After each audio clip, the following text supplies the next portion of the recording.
He talks a good game. He talks a good game. On the outside, he talks a good game. Hello, welcome to On the Ed Son. I hope you're all well. The chat is open. Thanks for joining. I see Hammer 1975. Ding dong, the witch is gone. Let's talk about it. Let's talk about that. Let's talk about what's happening in the stadium. Let's talk about what's happening for the rest of the season. Right, it's desperation stakes right now. Some fans are really hopeful. Some fans are going, yeah, we can do it.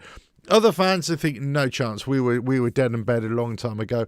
I'm of the opinion now that it's just going to be luck now, pure luck. Whether we get out of this, yeah, it's in our hands in terms of getting out of this, putting on good performances, getting those wins, getting those points. To give us a chance, but also it's up to the other teams to lose and screw this up. So lots going on in the world. Let me just add a little bit here. Just want to get all the latest facts and figures. The big news, I suppose, is it confirmed? Is it confirmed that she's gone? Karen Brady's gone? It's very close to it, hasn't it? This is what's been going on for the last few days. People talking about different things. The stadium. I was watching Hammer's chat earlier on and talking about WestHam having to pay LLDC. Another 3.6 million or whatever it is. It just goes on and on. The saga of West Ham, the saga of what the hell is going on in this world. What's going on in the West Ham world, I should say. Let me know if you're in the chat. 1975, good evening, sir. No, not unfortunately, not yet. She's gone, not yet. But listen, I made my feelings perfectly clear a long time ago. It's not just her. It's not just Sullivan. It's the whole lot. I want them all gone, because as far as I'm concerned, under their leadership, they've taken us down this rabbit hole that we just can't get out of. But actually, it's all of them. Every single one of them in that club, on that board, have let the club down. Kretinsky coming in, what has he done? He hasn't done anything. He just added money, but he hasn't actually done anything. All the other board members haven't done anything. So you're kind of wondering, what the hell is going on? What is going on? And it's been going on, whatever has been going on, it's been going on for way too bloody long. 15 years of this mess. And look, we can talk about this now. We can talk about this. Let me get a slurp of the old stuff. We can talk about this because we know this season there's been an actual horror show. In fact, last season, the season before, were horror shows. We know it that they have been. This season is no different. In fact, it's worse because we've been in the bottom three pretty much all season. We're trying to claw our way out of it, and we are. We're literally clawing our way out of it, trying to find something that we can. We need something that gives us real hope. All the stuff that goes on with the club, all in terms of behind the scenes, all the stuff that. You have to think about, but you don't want to think about it, right? That just drags you down. That doesn't give you hope at all. So you kind of think to yourself, okay, should I just ignore that?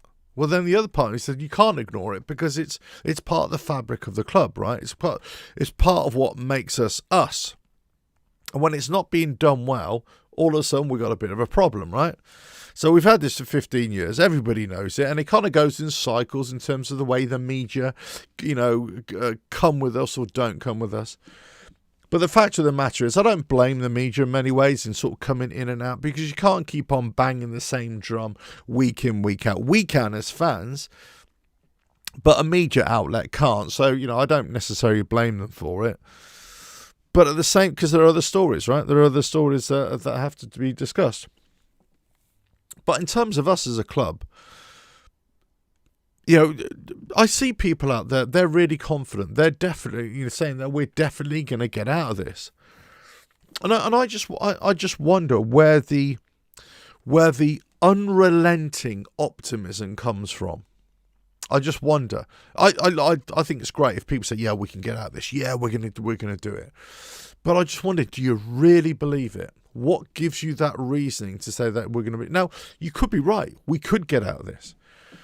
You know, Liverpool apparently got some injuries. They haven't been playing great. They've been getting results, but they haven't been playing great.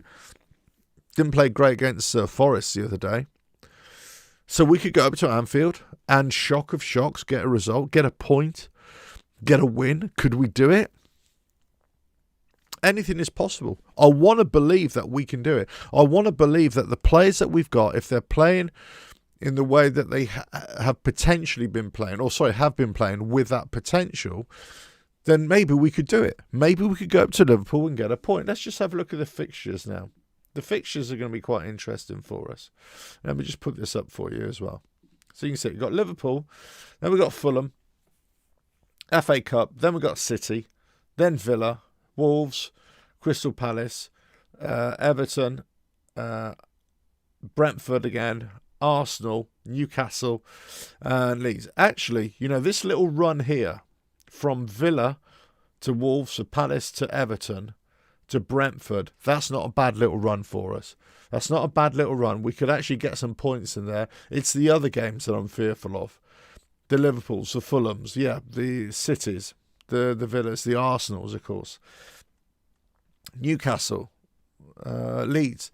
These are the games that you kind of think, well, can we get points out of there? We need to get points. And, you know, I was talking about this the other day, saying, you know, how impatient I am about the whole thing. I'm just impatient. I've lost that ability to rationalise, you know, that we've got a few games left. The 11 games left. We can get 33 points. We can, you know, there's always a chance. But that is on the chance of us winning more games than we lose, winning more games than we draw. We haven't done that since 1923, or whatever the year it was, right? A long, long time. And probably the last time we did that, we won more games than we drew and lost together. It's probably 86. Probably, I don't know. I actually don't know. Let us know. Somebody in the comments, do a little Google search. Let us know. Hammer 1975. I did a week-to-week prediction link on Gio's channel earlier, and had us finishing in 15th. Yeah, 15th. I'll take that. I will take that. I will absolutely take that right now. Robin Irons, 541. 3 teams around us have took points at Anfield. Wolves, Burnley and Forest, who won 3-0 there. Go for the... Look, this is always... if you watch my channel, you know it. I'm always saying we've got to go for the win. We've got to play on the front foot. We've got to take it to the opposition. We can't let them come on to us. We can't play that game. My fear is that Nuno will always do that. You know, he will always revert to type. He will always do that. So that's what doesn't give me the confidence that we'll go there. And Nuno will give us the kind of football that gives us the best possible chance to go to Anfield. However, I take your point 100% because I do. You know, when we played Liverpool in the early part of the season, I thought they're the worst Liverpool I'd seen in years. They were a terrible team, and they still aren't great. So yeah. They're there for the taking, right? They're there for the taking. We could do it. We could do it. But there are fans out there who have unyielding optimism. It's almost like, no. What are you talking about? Of course we're going to get out of this. I just don't know where you're seeing that from. Where is your data, if you want to know, if you want to talk like that? Where are you getting this information that gives you the belief that we're going to get out of it? The only team that I could see us having a real tussle with right now is Forest. I can't believe that Spurs will, get sucked into it. I can't believe that Leeds will get sucked into it. They could do. I mean, anybody can at this stage, but I can't believe it. But it all goes at week-to-week results. And, unfortunately, because we've missed opportunities over the last few weeks to go and get those wins, secure those points, we're stuck in the bottom 3. We're chasing, and other teams above us are holding their nerve, basically, or they're starting to pull away. So a couple of weeks ago, there's quite a few teams just bunching up quite nicely just above us. Now it's kind of separated a little bit. And you got Forest and Spurs, who, obviously did us a fantastic favour at the weekend. But, it's something that we have to hope for. We're hopeful that at some point, hopeful that we will get out of this mess with the club, to the ownership, that things will change. All I can say is don't hold your breath. Don't hold your breath. I was not privy to a conversation. In fact, it wasn't that I overheard. It was somebody that was talking and shouted. I won't say who, I won't say where, and I won't say when, right? But they were saying, this was months ago, they were saying, before Christmas, we're going to have some massive news coming out of the club and so on and so forth. That, people are going to go, people are going to be sacked. Guess what? Nothing happened. So everybody thought it was Brady, right? Everybody thought, Karen Brady's going to go. She's going to be given her marching orders and that's it, and we'll all be good. Then I thought, well, okay, maybe it's got nothing to do with the club. Maybe it's to do with Nuno. Maybe he's going, right? But nothing happened. Then we buy a couple of players and we think, oh, hello, what's going on? Where are these players? Who are they? And then you kind of think, well, they're not worth 50 million. Whatever we paid for them, they're not worth 50 million. And then you kind of look at the other players that we've got in, and the players that we've let go, and you yeah, there's an element of cleaning house, but you kind of think, well, we haven't really improved. Dizazi on loan, I think, is our best quality player, followed by Tati. Tati leads the line for me in terms of effort, in terms of being an identifiable West Ham player. I identify with Tati straight away. I love the way he just has no end product. That's the problem. He just, as a striker, he doesn't have any end product. So we need players who can get the ball in the back of net, who can score. So if there's ever an opportunity for us to have hope, this is it, because that's the only thing we've got right now. I don't think yes, we've got the last few weeks' performance, which has given us that hope. Because if the performances have been crap and the results have gone against us as well, then I don't think there'll be one fan out there that would say, yeah, we're going to get out of this. But because we've had decent results and decent performances, that's given a lot of us a bit of belief, right? Even this old salty dog, yeah, it's got a bit of belief.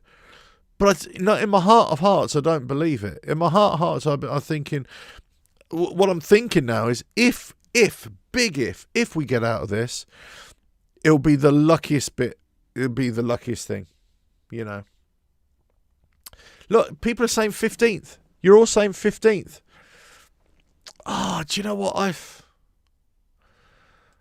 the thing is, it could happen. It could turn around so quickly in the next couple of weeks, couldn't it? Next 2 or 3 weeks, if we have some amazing results, like the likes of Liverpool and Fulham. Who else? Man City, which again, you have to check yourself and say, oh yeah, if we can get some great results at Liverpool and Man City and Villa and Arsenal, and you kind of think, well, if we get anything out of that, if we get anything out of those 4 games, we've done well, right? Based upon the season that we've had. But actually, as we know historically, we always seem to put up a bit of a fight in those games, and sometimes we do quite well. Okay, setting aside the absolute no-show that we put up against Arsenal. We went to the Emirates, towards the beginning of the season there. And also Chelsea, stuffed us when they came to London Stadium at the start of the season. Liverpool beat us, didn't they? But they weren't good. We haven't. These other teams, the Wolves, the Palaces, the Brentfords, we haven't done well against them. The Leeds, we haven't done well this season.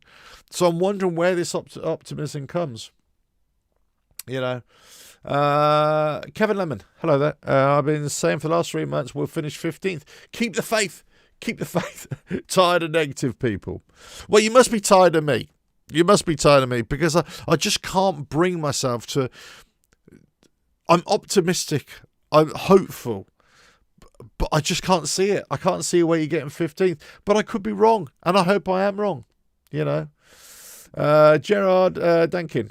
Drankin? Drankin, yeah. But Liverpool were there for the taking last, remember, and we didn't. That's right. That's my point. We've played teams that have totally underperformed. We've played teams that haven't been that great and we've lost. Or we've dropped points. Or we've drawn. We've played teams where we just basically run them off the park the first half and then we completely let it go in the second half. We played tactics time and time again that have taken us from a positive stance, formation, and now we're going forward into a negative formation, and then we invite teams onto us. It just repeated time and time again. So this is where I say, I'm not so sure how your optimism is going to take us to 15th to 14th or whatever it is. I'm not sure about it. I just don't get it. But I'm hopeful. You've got to be hopeful because that's all we've got left. That's all we've got left is hope. We don't have anything else. I hope by the end of the season, things will change. Things will have changed. Now, maybe you're a different kind of fan. I do not know. Some fans enjoy this kind of uncertainty, this kind of mess, this kind of, crappy season just in the fight. They like it. They absolutely like it. They either like being at the top or they like being at the bottom because in the middle it's a bit boring. Personally, I'd much prefer to be boring, mid-table obscurity. I'd much prefer that because you're going to win a few games, you're going to lose a few games, you're going to get a few draws. But on the whole, your performances are better, so you're just going to... And it keeps like an even keel. And, the thing that we'll be hopeful for is that we can get into Europe, right? So we're hopeful in another way of climbing the table to get into Europe. What we're now stuck into, and we've been like this for a few seasons, is in this kind of rut, in this rot, in this toxic kind of atmosphere that we're all blaming the club. We're all blaming the tactics. We're all blaming the manager and the players. And when things don't go right, of course, that's what I'm talking about. When they go right, yeah, we're singing their praises. Of course we are. But when things don't go right, and then you kind of think, why are we like this? What's going on? The last few weeks we've dropped points. At the game on Saturday and last Tuesday against Man United, we had opportunities to bring home 3 points, and we didn't. But the game on Saturday was just another clear indication that we're creating opportunities by hook or by crook or by chance, but we just haven't got anything clear cut. We haven't got anything that's by real design to give us a great goal scoring opportunity. A lot of half chances, a lot of stuff that could have been, coulda, shoulda, woulda, didn't. We just didn't really threaten the keeper that much. We put a few shots on goal. Maybe that's been a bit harsh, but at the end of the day we didn't score. Whereas other teams, they find a way to score. They find a way to get the ball in the back of the net. And what I put it down to, a lot of it, is the unrelenting pressure that teams have, that they chase the game, that they chase it for a goal, that they chase for a win, that they never stop playing, that they never stop coming forward. And also couple that with a better squad. They can bring on better players as subs. Better managers in terms of they want to play front foot football as opposed to closing shop. So you take the game against Man United, as Man United have always done traditionally, that they keep on playing to the actual final whistle. They'll just keep on going. And whether they're winning, whether they're losing, whether they're drawing, they just keep on going for another goal. That's part of their makeup, and they probably lost that the last few years. And Michael Carrick, to his praise, has tried to bring that back a little bit. And that's why they get the goal against us, right, in the 97th minute or whatever, the friggin' 95th minute or whatever it was. Because they have that attitude to keep on going. We don't. We have the attitude of, 70 minutes, 60 minutes, let's close it in. Let's close it shop. That's why we get these points. That's why we get these points dropped. Hammer 1975 just predicted the results from everyone's games till the end of the season. It turned out that we were 15th. Robin Irons 541. Did we miss a big chance when Carrick was available? Many people scoffed and said he have a with the fucker with Borough. I wanted it before they went for Nuno. Yeah, look, the thing is, Carrick. They say, Carrick unproven in the Premier League. Well, you know, the problem is that Man United have got better players. They've got a better structure. They're a basket case of a club, no doubt, just like us. But fundamentally, their players are a lot better. Their squad is a lot better than ours. Of course they are. They're Man United. They've got all the wealth in the world, right? And they should do. So it's an easier job for him to go in there and mould this kind of players. In other words, just take the shackles off and let them run free, right? It would be a much, much harder job at West Ham, much harder. But given the players that we've got, you know, being a no illusion, under Nuno, some players have thrived. Some players have gotten better, right? Somerville, for example. Yeah. Mavropanos. Yeah. Done great. Interesting that I read the report today that the reason why Areola's been dropped and Hermansen's been in favour is because Nuno thinks he's more commanding in the box. That Areola is letting goals, and he thinks Nuno thinks it's because he's not commanding his box as much. I don't believe that, and I think he's a much better shot stopper than Hermansen. Although Hermansen is done doing well. Don't get me wrong. I'm not here to slate Hermansen. Alf, Paul Howard, hello there. I just hope we take it to Liverpool. Don't sit back trying to defend, and they're not playing well recently. And they're for the taking, mate. 100%. I've just been saying it. Yeah, 100%. They are exactly that. Hope Nuno feels the same way. Bloody hope so too. You know, I have hope, small hope, that the players can do it. What holds me back from that being rah, you know, West Ham, we can do it, is Nuno. That's what holds me back in terms of his tactics, and he's done it time and time again. But if we go after teams and don't let off the pressure, right? If you get somebody on the ground, you pin them to the ground and you don't let them get up, guess what? There's a good chance that they're going to come in and try and give you a kicking again. Yeah. So I don't know why I've gone down this route. I'm not a violent person at all by of the imagination. But what I'm saying is you don't let somebody up. You just keep them pinned down there. So you apply the pressure so they can't get back up. It's the same with football, the same in life. You keep the pressure on so that, you know, things can't come back at you. The teams can't come back at you. I don't know why. I always seem to, because I love combat sports so much. I love, you know, boxing and MMA and stuff like that. But I suppose that's why I'm always making those analogies. But anyway, that's always been my thought process. You just keep applying the pressure, because nobody likes working under pressure.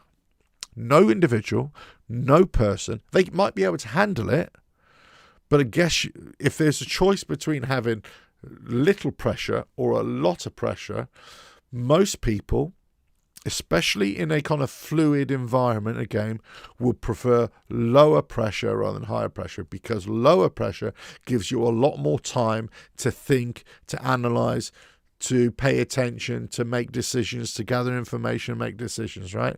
To be able to react. If you've got a high pressure situation, very limited. So if you're constantly putting high pressure on in any system, right, then it puts the opposition puts your opponent or opponents, it puts them at a disadvantage because they're having to deal with being bombarded all the time, right? It's in warfare. It's exactly the same. What you want to do, you want to overwhelm your enemy, so that they can't come back at you with any kind of great accuracy or any great force.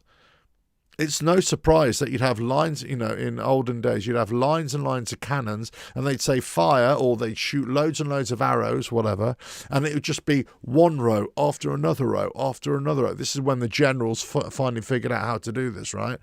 One row after another, one row of cannons after another. Bang, bang, bang, bang, bang, bang, until everything is obliterated. Then they send in the cavalry, then they send in the foot soldiers, whatever. That's how you do it. That is warfare, right? That's how you do it. Well, sports competition is just gentrified warfare, but the tactics are still there. You've got to bombard the opposition so they're under constant pressure that all they can do is defend. And any time they try and retaliate, they try and fire back, it's a kind of a weak-hearted attempt at firing back. They can't do it. So much so that when we've had those opportunities in like 45 minutes of a game, 20 minutes of a game, you can really see it working well. That we've played teams and we just battered them, and we have a 10-minute spell and we batter them, but then we take off the pressure. We set up a defensive posture. We set up 2 rows of 4, or we go to a back 5, or whatever it is. Nuno makes a substitution. He takes off a more attack-minded player. He puts on a more defense-minded player. The mindset here is to start to contain. But what that does, that gives the opposition time to think, time to regroup, and start launching their attacks. That's the thing. They start launching their attacks. Anyway, listen, all I can say is I am hopeful. I'm hopeful. I am not 100% there. I'm hopeful that the club can be finally sorted out. But if it can't, what do we do for next season? What happens? I think I said in the last show and after the game against Bournemouth, it's going to be a totally different environment next season. And, for many fans who have never experienced it, it's going to be a shock to the system. Many fans are not going to go anymore. But for all of us, we've never seen lower tier football, championship football, in that stadium. So the match day experience is going to be a totally different thing. In fact, the match day experience has completely changed for all of us anyway over the last sort of 9-10 years since we've been there. But in terms of that, it's going to change. Or we survive and then somehow we have a better season next season. But I just can't see it. That's the thing. Can't see it.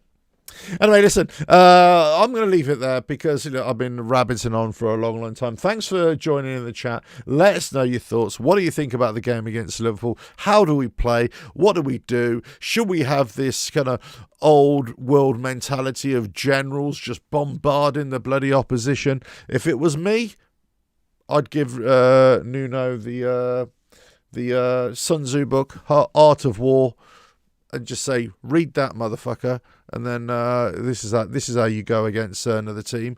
Do that. Whatever's in that book, do that. Forget about all the football tactics. You don't need that. You need that. It's a mental thing. It's a mental game. That's what you need to do. And obviously, they would never get me in to give them that team talk. You know what I mean? But there we go. How about 1975? You think 2-1 us? Anything is possible. Anything is possible. And the way things are going, if any of the West Ham players are listening to this, if Nuno, the coaching staff, or the ownership are listening to this, I say this with the best intentions. I say this because I want to stick a rod up everybody's ass and say, come on, motivate you. Come on, let's go. Let's go get this opposition. Let's take it to them. Let's do it. Just don't take the pressure off. Don't go defensive. All we've got now is to get those 3 points. All we've got to get is as many points as we can to the end of the season.